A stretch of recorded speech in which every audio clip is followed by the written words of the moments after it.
হরে কৃষ্ণ। রাধে রাধে। কামদা একাদশী ব্রত মাহাত্ম্য কথা। চৈত্র মাসের শুক্লপক্ষের কামদা একাদশী ব্রত মাহাত্ম্য বরাহ পুরাণে বর্ণিত হয়েছে। মহারাজ যুধিষ্ঠির বললেন, হে বাসুদেব, আপনি কৃপা করে আমার কাছে চৈত্র মাসের শুক্লপক্ষের একাদশীর মহিমা কীর্তন করুন। শ্রীকৃষ্ণ বললেন, হে মহারাজ, এই একাদশী ব্রত সম্পর্কে এক বিচিত্র কাহিনী বর্ণনা করছি, আপনি এক মনে তা শ্রবণ করুন। পূর্বে মহর্ষি বশিষ্ঠ মহারাজ দিলীপের কৌতূহল নিবারণের জন্য এই ব্রত কথা কীর্তন করেছিলেন। ঋষি বশিষ্ঠ বললেন, হে মহারাজ, চৈত্র মাসের শুক্লপক্ষের একাদশীর নাম কামদা। এই তিথি পাপনাশক ও পুণ্যদায়িনী। পূর্বকালে মনোরম নাগপুরে স্বর্ণনির্মিত গৃহে বিষধর নাগেরা বাস করত। তাদের রাজা ছিলেন পুণ্ডরীক। গন্ধর্ব, কিন্নর ও অপ্সরাদের দ্বারা তিনি সেবিত হতেন।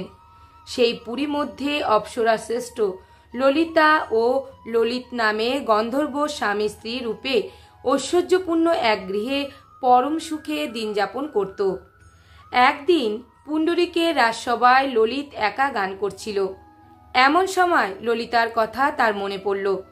ফলে সঙ্গীতের স্বর, লয়, তাল মানের বিপর্যয় ঘটল। কর্কটক নামে এক নাগ ললিতের মনোভাব বুঝতে পারল। গানের ছন্দভঙ্গের ব্যাপারটি সে পুণ্ডরীক রাজার কাছে জানালো। তা শুনে সর্পরাজ ক্রোধ ভরে কামাতুর ললিতকে, রে দুর্মতি, তুমি রাক্ষস হও বলে অভিশাপ দান করল। সঙ্গে সঙ্গে সেই ললিত ভয়ঙ্কর রাক্ষস মূর্তি ধারণ করল। তার হাত 10 যোজন বিস্তৃত, মুখ পর্বত গুহাতুল্য, চোখ দুটি প্রজ্বলিত আগুনের মতো, ঊর্ধ্বে 8 যোজন বিস্তৃত প্রকাণ্ড এক শরীর সে লাভ করল।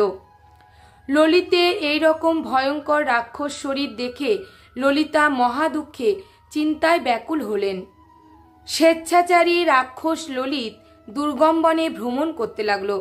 ললিতা কিন্তু তার সঙ্গ ত্যাগ করল না। ললিত নির্দয়ভাবে মানুষ ভক্ষণ করত। এই পাপের ফলে তার মনে বিন্দু মাত্র শান্তি ছিল না। পতির সেই দুরবস্থা দেখে ব্যথিত চিত্তে রোদন করতে করতে ললিতা গভীর বনে প্রবেশ করল। একদিন ললিতা বিন্ধ্য পর্বতে উপস্থিত হল। সেখানে ঋষ্যশৃঙ্গ মুনির আশ্রম দর্শন করে মুনির কাছে হাজির হল। তার চরণে প্রণাম করে সেখানে দাঁড়িয়ে রইল। মুনিবর জিজ্ঞাসা করলেন, হে সুন্দরী, তুমি কে, কার কন্যা, কি কারণেই বা এই গভীর বনে এসেছ, তা সত্য করে বলো। তদুত্তরে ললিতা বলল, হে প্রভু, আমি বীরধন্যা গন্ধর্বের কন্যা। আমার নাম ললিতা। আমার পতির পিশাচত্ব দূর হয় এমন কোনো উপায় জানবার জন্য এখানে এসেছি। তখন ঋষি বললেন, চৈত্র মাসের শুক্লপক্ষের কামদা নামে যে একাদশী আছে, তুমি সেই ব্রত যথাবিধি পালন করো। এই ব্রতের পুণ্যফল তোমার স্বামীকে অর্পণ করলে তৎক্ষণাৎ তার সমস্ত পাপ বিনিষ্ট হবে। বশিষ্ঠ ঋষি বললেন, হে মহারাজ দিলীপ, মুনির কথা শুনে ললিতা আনন্দ সহকারে কামদা একাদশী পালন করল। তারপর ব্রাহ্মণ ও বাসুদেবের সামনে পতির উদ্ধারের জন্য আমি যে কামদা একাদশী ব্রত পালন করেছি তার সমস্ত ফল আমার পতির উদ্দেশ্যে অর্পণ করলাম। এই পুণ্যের প্রভাবে তার পিশাচত্ব দূর হোক। এই কথা উচ্চারণ মাত্রই ললিত শাপ মুক্ত হয়ে দিব্য দেহ প্রাপ্ত হল। পুনরায় গন্ধর্ব দেহ লাভ করে ললিতার সাথে সে মিলিত হল। তারা বিমানে করে গন্ধর্ব লোকে গমন করল। হে মহারাজ দিলীপ, এই ব্রত যত্ন সহকারে সকলেরই পালন করা কর্তব্য। এই ব্রত ব্রহ্মহত্যা, পাপ বিনাশক ও পিশাচত্ব মোচনকারী।